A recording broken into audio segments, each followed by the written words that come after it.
Perkenalkan, nama saya Yoga Natadi Sastra. Perkenalkan, nama saya Irfan Jamal Matondang. Saya sendiri Muhammad Fikri Sultan. Oke, Assalamualaikum warahmatullahi wabarakatuh.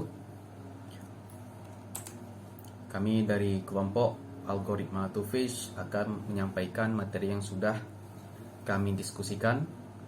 Nah, sebelum masuk ke materi, izinkan saya untuk memperkenalkan anggota kelompok kami, yaitu yang pertama Irfan Jamal Matondang, lalu ada Yoga Nataji Sastro, lalu Destari Rizky Wahyuni, dan yang terakhir saya sendiri Muhammad Fikri Sultan. Oke, langsung saja kita masuk ke dalam materi yang pertama, yaitu sejarah algoritma to fish. Nah, sebelum masuk ke dalam sejarah algoritma to fish, kita cari tahu dulu apa itu algoritma to fish. Nah, algoritma to fish merupakan algoritma penyandian blok kunci simetris dengan ukuran blok 128 bit dan ukuran kunci hingga 256 bit. Nah, algoritma ini termasuk 5 finalis kontes dari AES, yaitu Advanced Encryption Standard. Namun, algoritma ini tidak terpilih sebagai standar dari AES. Nah, algoritma ini ada kaitannya dengan penyandian blowfish. Tujuan dirancangnya TwoFish ini adalah untuk membuat suatu algoritma kriptografi yang efisien dan portabel dalam kriteria NIST untuk AES. NIST itu adalah National Institute of Standard and Technology. Nah, karena itu rancangan yang sederhana dapat memudahkan dalam proses menganalisis dan mengimplementasikan algoritma. Nah, setelah kita tahu apa itu algoritma to fish, maka kita masuk ke dalam sejarah algoritma to fish-nya. Nah, pada tahun 2000-an, dari berbagai platform yang ada di TwoFish, TwoFish bisa dikatakan sedikit lebih lambat dari Rijndael untuk kunci 128 bit. Namun, pada kunci 256 bit, algoritma TwoFish ini lebih cepat dibandingkan dengan Rijndael tadi. Nah, setelah pemilihan dari AES, TwoFish semakin melambat dalam prosesor yang mendukung set instruksi AES dibandingkan dengan Rijndael. Dengan menggunakan struktur jaringan Feistel, yaitu 16 putaran, dan adanya tambahan teknik pemutihan terhadap masukan dan keluaran. Elemen di luar jaringan Feistel normal di algoritma TwoFish adalah rotasi tambah 1 yang mana membutuhkan tambahan rotasi kata sebelum langkah pemutihan keluaran. Proses rotasi dapat dipindahkan ke fungsi Feistel untuk membentuk jaringan Feistel murni. Nah, pembentukan informasi ke dalam sebuah kode atau penyandian pada TwoFish belum dimantapkan dan pengajuan implementasinya sudah dipublikasikan ke domain publik. Maka dari itu, algoritma TwoFish dibebaskan kepada siapapun tanpa adanya batas. Nah, TwoFish sudah termasuk ke dalam standar OpenPGP, namun penggunaannya kalah dengan Blowfish karena Blowfish ini sudah tersedia sejak lama. Oke, untuk arsitektur cara kerja algoritma TwoFish akan dilanjutkan oleh teman saya. Assalamualaikum warahmatullahi wabarakatuh. Perkenalkan, nama saya Destari Rizky Wahyuni, NIM 120501224. Jadi di sini saya akan menjelaskan arsitektur atau cara kerja algoritma TwoFish. Tujuan algoritma TwoFish adalah untuk mengamankan file sehingga file menjadi tidak dapat terbaca. Proses utama pada pembuatan aplikasi perangkat lunak ini adalah melakukan enkripsi dan deskripsi. Sebelum itu, maka saya akan menjelaskan yaitu unsur-unsur pembangunan TwoFish. Yang pertama ada Feistel Network atau jaringan Feistel. Feistel Network adalah sebuah metode untuk mengubah fungsi apapun fungsi f menjadi permutasi yang membentuk basis dari banyak cipher blok. Yang kedua ada Xboxes, yaitu matriks yang berisi substitusi sederhana yang memetakan satu atau lebih bit dengan satu atau lebih bit yang lain. Pada kebanyakan algoritma cipher blok, Xbox memetakan m bit masukan dan n bit keluaran n kali n. TwoFish menggunakan 4 bijektif, key dependent dan 8 by 8 bit Xboxes. Ekspektasi ini dibuat menggunakan dua permutasi 8 by 8 bit dan material key. Selanjutnya yang ketiga itu ada matriks MDS, kode maximum distance variable, melalui sebuah pemetaan linear dari elemen vault A ke elemen vault B, menghasilkan campuran dari vektor A tambah B elemen dengan properti jumlah minimum angka tidak nol dalam vektor tidak nol paling kurang B tambah 1. Pemetaan MDS dapat dipresentasikan dengan matriks MDS berdimensi A kali B. Tufis menggunakan 4 kali 4 matriks MDS tunggal. Selanjutnya keempat, ada PHT transformasi Pseudo-Hadamard, yaitu operasi pencampuran sederhana. Diberikan dua input A dan B. Tufis menggunakan PHT 32 bit untuk melakukan percampuran output dari dua double word yang menghasilkan fungsi G. Whitening. Selanjutnya yang kelima, whitening. Whitening merupakan teknik meng-XOR key material sebelum ronde pertama dan sesudah ronde terakhir. Dalam serangan terhadap Tufis, terbukti bahwa whitening meningkatkan kesulitan menyerang chipper dengan jalan menyembunyikan input spesifik untuk awal dan akhir ronde dari Tufis. Selanjutnya ada key schedule. Key schedule adalah suatu cara di mana bit-bit key diubah menjadi key bulat setiap putaran yang digunakan oleh chipper.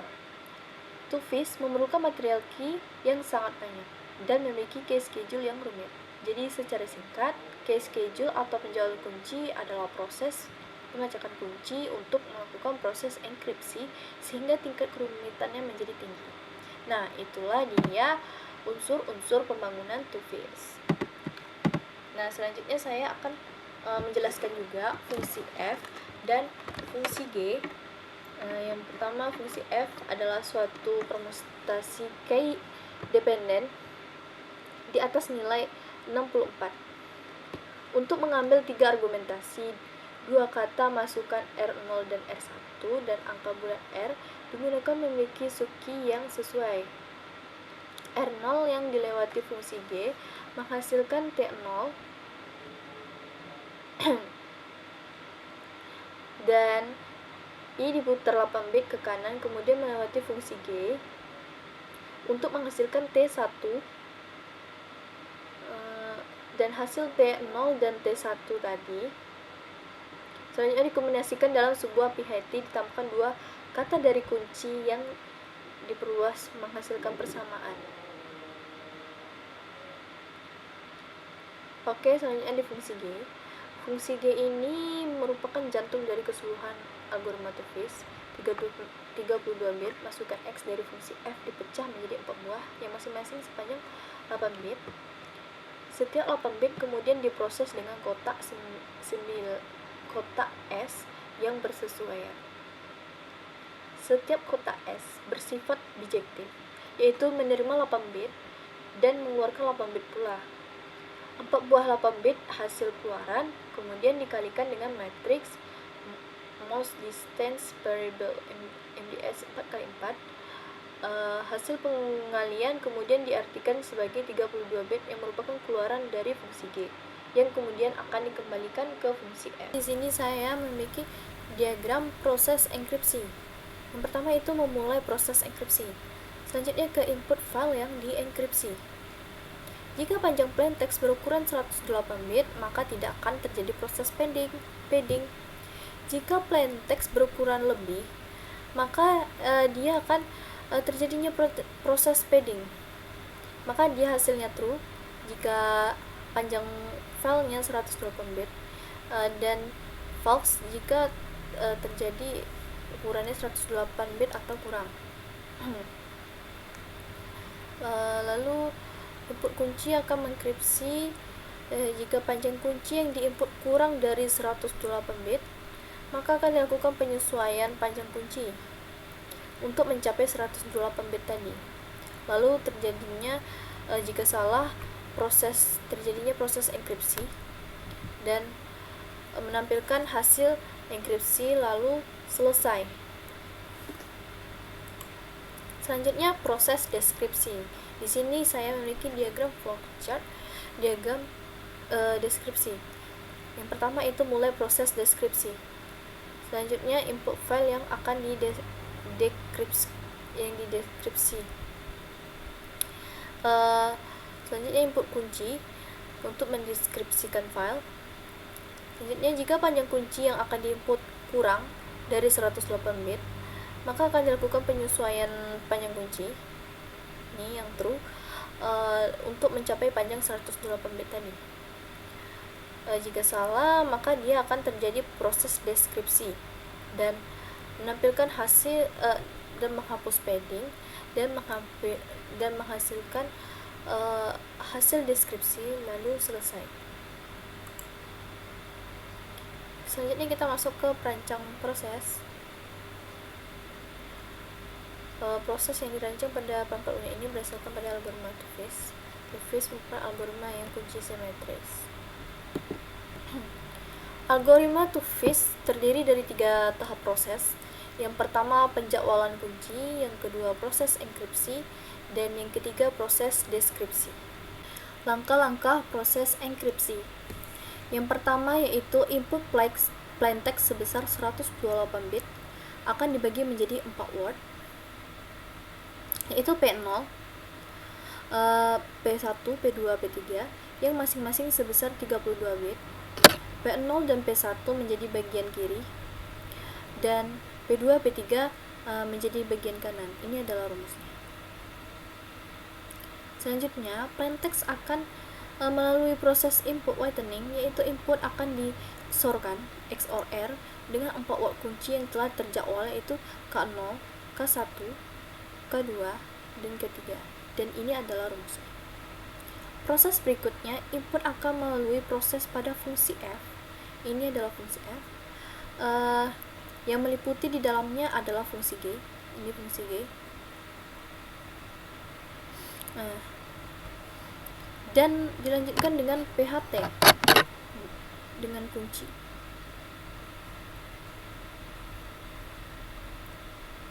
Ini PHT dan kuncinya ini. Proses fungsi F tersebut dilakukan secara bertahap. R0 dan R1 yang merupakan hasil whitening akan menjadi input fungsi F. R0 dan R1 yang akan dimasukkan ke dalam fungsi G merupakan bagian awal dari fungsi F. Untuk R1 sebelum dimasukkan ke dalam fungsi G akan dirotasi ke kiri sejauh 8 bit. Ini 8 bit. Dirotasikan ke kiri 8 bit ya. R0 dan R1 melalui Xbox. Ini R0 R1 Xbox, dan selanjutnya akan dikalikan dengan menulis matriks MDS. Nih, matriks MDS. Hasil dari fungsi G ini masing-masing menjadi T0 dan T1. Nih, menjadi T0 dan T1. T0 dan T1 akan melalui proses PHT. Nih, PHT yang merupakan penggabungan T0 dan T1, di mana T0 ditambah T1 dan T0 ditambah 2 T1. Setelah itu, hasil dari PHT tersebut masing-masing akan ditambahkan dengan kunci yang sudah dijadwalkan, yaitu K, ini rumusnya, jadwal kuncinya K2R ditambah 8 dan K2R tambah 9. Hasil dari fungsi F adalah F0 dan F1. Maka dengan demikian fungsi F telah terpenuhi. Ini maka hasilnya jadi F0 dan F1. Dan ini terpenuhi. Setelah itu F0 dan F1 masing-masing di XOR kan. Di XOR, ini di XOR dengan R2 dan R3. Hasil dari R2 XOR F0 ke kanan akan diapakan ke kanan, dan sedangkan R3 XOR R1 jadi R3 dirotasikan ke kiri. Ini ke kiri sejauh 1 bit. Ini 1 bit. Ini juga 1 bit ke kanan, ini kiri, sesuai tanda panah.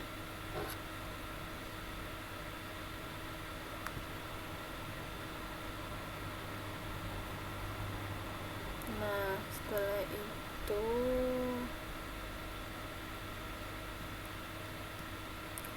maka akan dilakukan iterasi sebanyak 16 kali.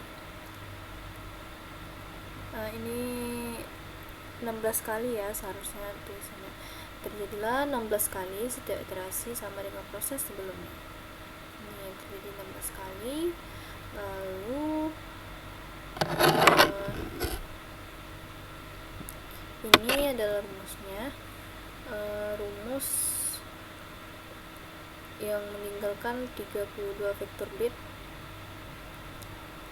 dan masukkan fungsi G dalam paralel blok kedua pertama diputar 8 bit sebelumnya, memasukkan fungsi ini, dan ini adalah rumusnya. Nih, FR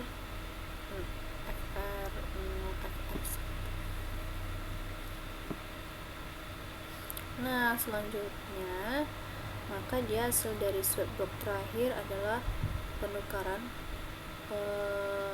bagian kanan dan kiri yang diunduh.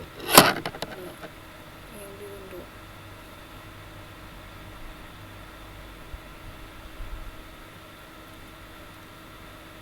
Nah, selanjutnya hasil dari 16 round enkripsi melalui output whitening, yaitu proses peng XOR 16 round yang tadi dienkripsi dengan K4, K6, K4, K5, K6, dan K7. Nah, lalu dapatlah ciphertext outputnya 128 bit. Langkah-langkah proses deskripsi. Pada proses deskripsi, cara yang dilalui sama dengan proses enkripsi, tetapi hanya arahnya saja yang berlawanan. Proses yang dilalui secara berurutan yaitu output whitening, swap blok terakhir, 16 iterasi deskripsi, dan input whitening. Inputnya yaitu ciphertext ini, dan kunci memperoleh plain text. Kalau di enkripsi tadi ininya plain text, tetapi ciphertextnya sama 128 bit seperti enkripsi.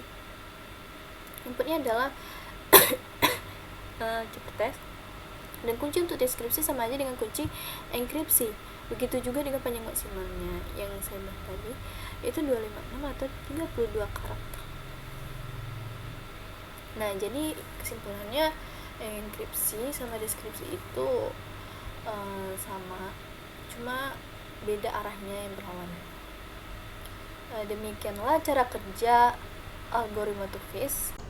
Assalamualaikum warahmatullahi wabarakatuh. Perkenalkan, nama saya Yoga Natadi Sastro, dan pada kesempatan kali ini saya akan menjelaskan source code dari sistem algoritma Tufis lebih tepatnya, yang kami gunakan pada kesempatan kali ini.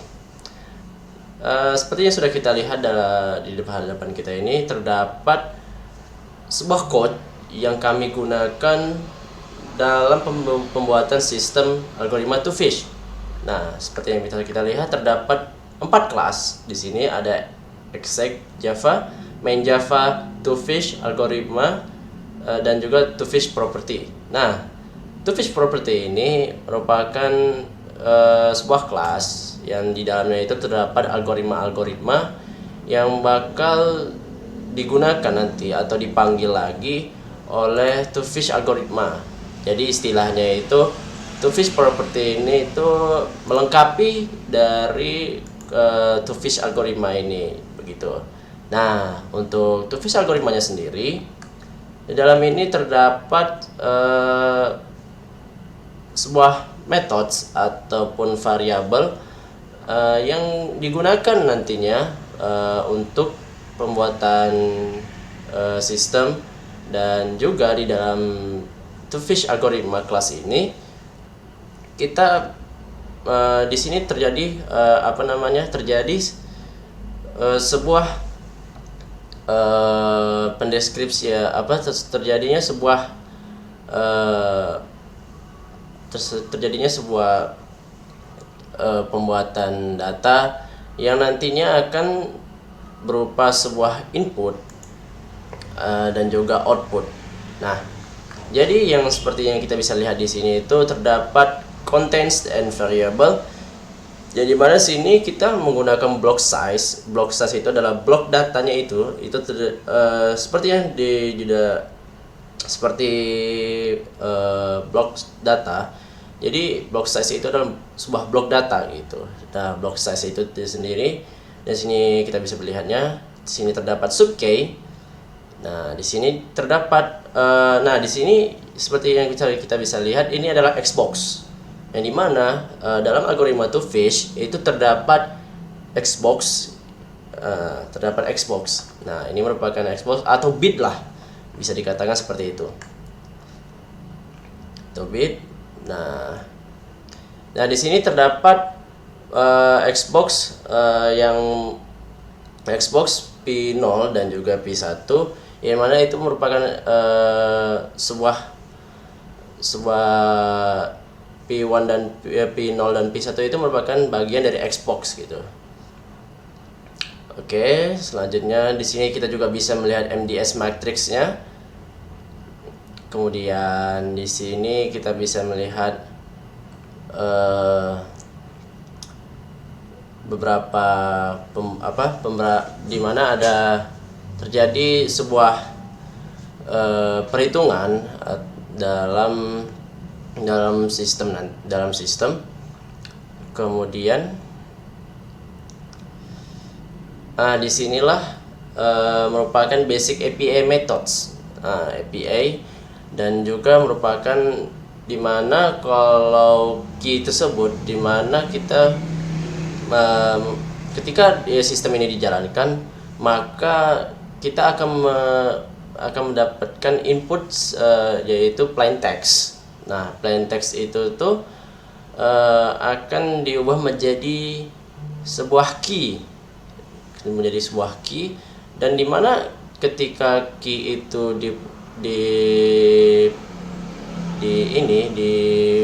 mendapatkan perulangan tapi dia tidak sesuai atau invalid key exception, maka akan terjadi perulangan di sini. Nah, di sini merupakan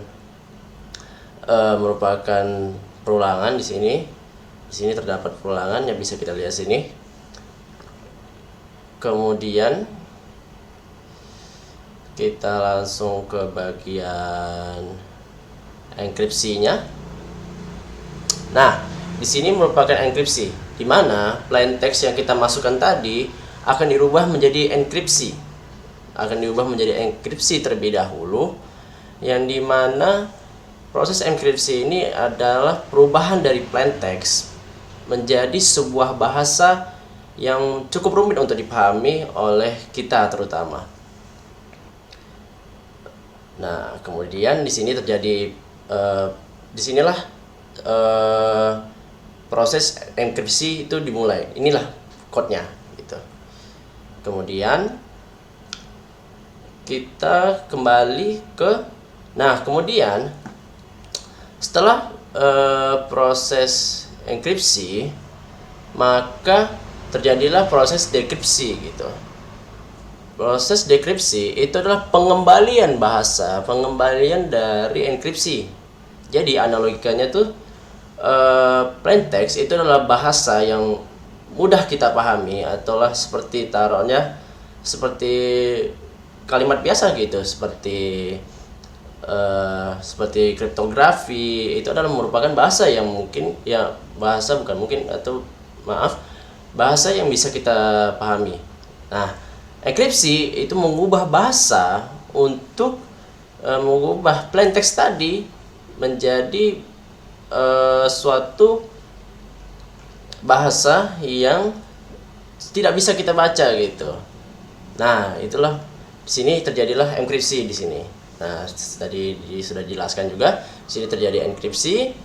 Nah, setelah terjadinya enkripsi, maka pada sistem yang kami telah buat ini, program yang kami telah buat ini, secara otomatis akan kita dapatkan output juga berupa dekripsi. Dekripsi itu adalah mengembalikan enkripsi tadi menjadi plain text lagi gitu. Jadi bisa kita baca lagi gitu.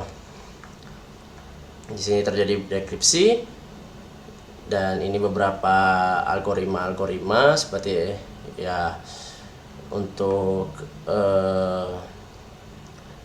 parameter saja gitu ya, untuk parameter.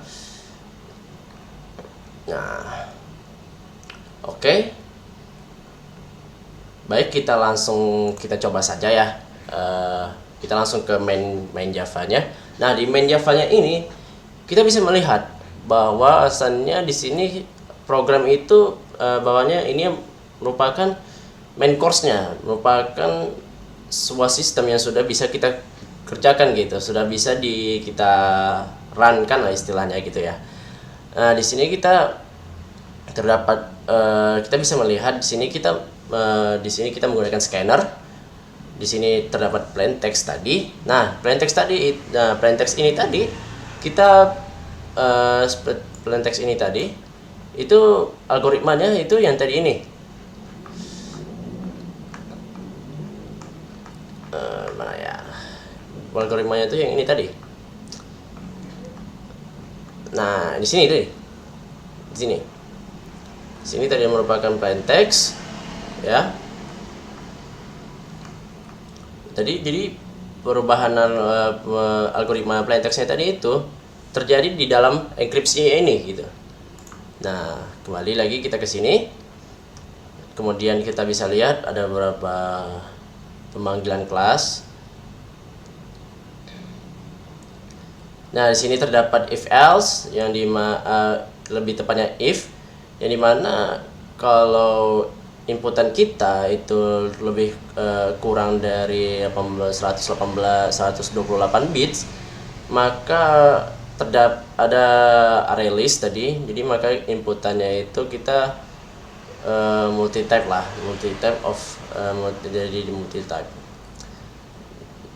jadi di sini terjadi enkripsinya, terjadi proses. Di sini kita bisa melihat langsung melihat langsung hasilnya nanti. Oke, langsung kita coba saja. Kita runkan.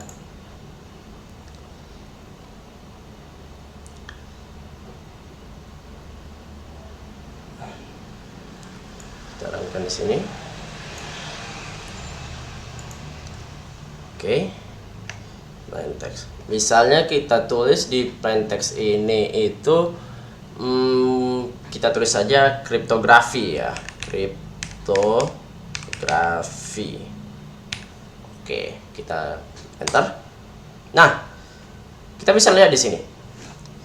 Di sini terdapat plain text.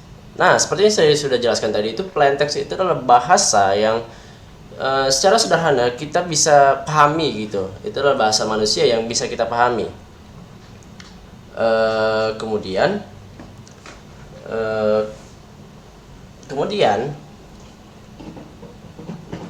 dalam kriptografi itu merupakan input text. Nah, merupakan input yang bakal diolah nanti menjadi key terlebih dahulu. Kemudian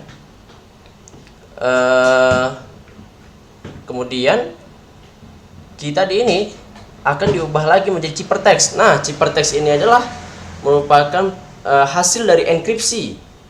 Nah, ciphertext ini adalah hasil enkripsi yang tadi saya sudah jelaskan. Itu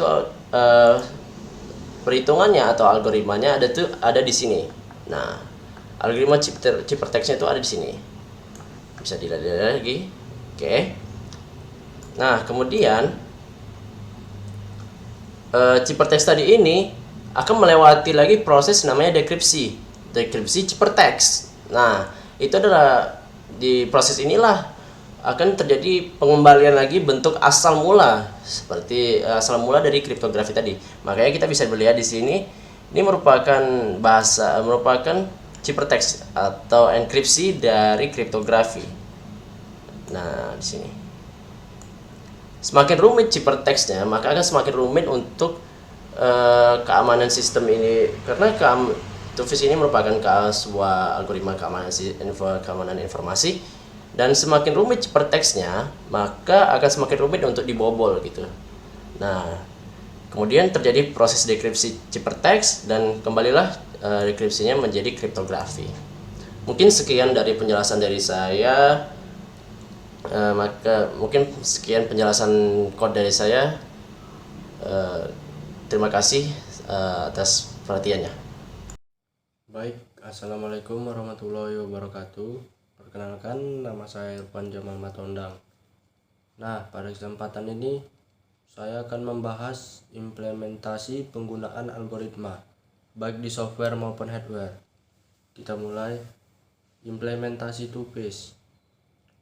Komunikasi suara dengan menggunakan jaringan internet saat ini telah banyak digunakan. Namun, komunikasi suara yang digunakan tersebut belum tentu aman.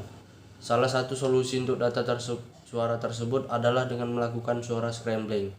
Nah, suara scrambling itu dimaksud perubahan pada sinyal telekomunikasi untuk menjadi tidak dapat diketahui oleh siapapun kecuali pihak yang memiliki alat penerima khusus. Ya, mungkin ini bisa dimaksudkan seperti private gitu ya. Namun teknik ini memiliki tingkat keamanan yang sangat rendah. Solusi lain yang memiliki tingkat keamanan jauh lebih tinggi adalah enkripsi suara. Enkripsi dilakukan pada data suara sebelum data suara dikirimkan, sehingga pihak orang lain yang tidak berhak tidak dapat memahami data suara yang dikirimkan tersebut meskipun data suara berhasil diakses. Algoritma Two-Phase digunakan untuk enkripsi aliran pesan suara dengan cara mengubah mode operasi yang digunakan sehingga memiliki efisiensi menyerupai chipper aliran, yaitu dengan menggunakan mode penghitung operasi. Selanjutnya kita masuk ke implementasi algoritma di hardware. Seperti yang telah disebutkan tadi, untuk implementasi praktis kami menggunakan kartu jaringan seperti di sini. Ya, kami papannya dilengkapi dengan chip FPGA yang kuat dan didukung oleh Ethernet seperti kode-kode berikut. Kemudian perangkat terhubung melalui PCI Express Gen 3 X16 128 GB per second.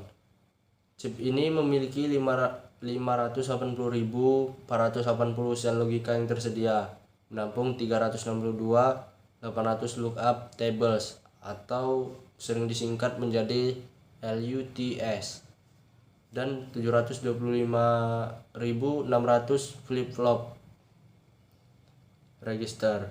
Kartu jaringan NFB strip 100G 2Q ditampilkan, nah seperti gambar berikut ini. Nah, ini yang kami gunakan ya.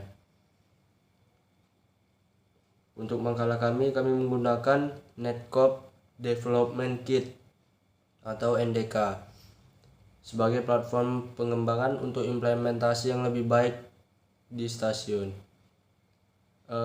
Netcode Development Kit atau disingkat NDK adalah toolset untuk mengembangkan hardware aplikasi jaringan yang dipercepat. Platform mengimplementasikan bagian untuk blok input dan output atau penerimaan paket dan transmisi. Sistem interkoneksi termasuk komunikasi TION melalui jaringan Ethernet antarmuka, PCI Express, dan dengan memori. Prinsip kerja dengan NDK terletak pada modifikasi modul aplikasi yang disiapkan berdasarkan arus persyaratan aplikasi atau sistem enkripsi. Saya rasa cukup sekian dari saya. Mohon maaf bila ada kesalahan dan kekurangan. Saya akhiri. Wassalamualaikum warahmatullahi wabarakatuh. Oke, kita masuk ke bagian yang terakhir, yaitu kelebihan dan kekurangan algoritma Twofish. Nah, yang pertama itu kelebihan. Kelebihan yang pertama itu waktu proses untuk enkripsi dan deskripsi algoritma Twofish ini relatif lebih cepat. Nah, dengan cepatnya proses enkripsi dan deskripsi, maka algoritma ini dapat digunakan pada sistem secara real time seperti telepon digital. Lalu memiliki varian dengan sebuah nomor variabel dari setiap round. Lalu memiliki key schedule yang dapat diprakomputasikan untuk kecepatan maksimum dan penggunaan memori minimum. Lalu algoritma ini cocok sebagai stream chipper, MAC, fungsi hash satu arah, dan pseudo random number generator dengan menggunakan metode konstruksi yang lebih mudah dimengerti. Lalu memiliki varian family key untuk memungkinkan versi chipper yang berbeda dan non-interruptible. Nah, setiap algoritma itu memiliki kelebihan dan juga memiliki kekurangan. Nah, kekurangan berikut adalah kekurangannya. Untuk tiap pasang pengguna dibutuhkan sebuah kunci yang berbeda, sedangkan sangat sulit untuk menyimpan dan mengingat kunci yang banyak secara aman, sehingga akan menimbulkan kesulitan dalam hal manajemen kunci. Perlu adanya kesepakatan untuk jalur yang khusus untuk kunci. Maka hal ini akan menimbulkan masalah yang baru, karena tidak mudah untuk menentukan jalur yang aman untuk kunci. Nah, masalah ini sering disebut dengan key distribution problems. Jadi, apabila kunci sampai hilang, maka crypto system ini tidak aman lagi. Oke, segitu saja dari kami. Apabila ada kata-kata yang salah, mohon dimaafkan. Wabillahi taufiq wal hidayah. Assalamualaikum warahmatullahi wabarakatuh.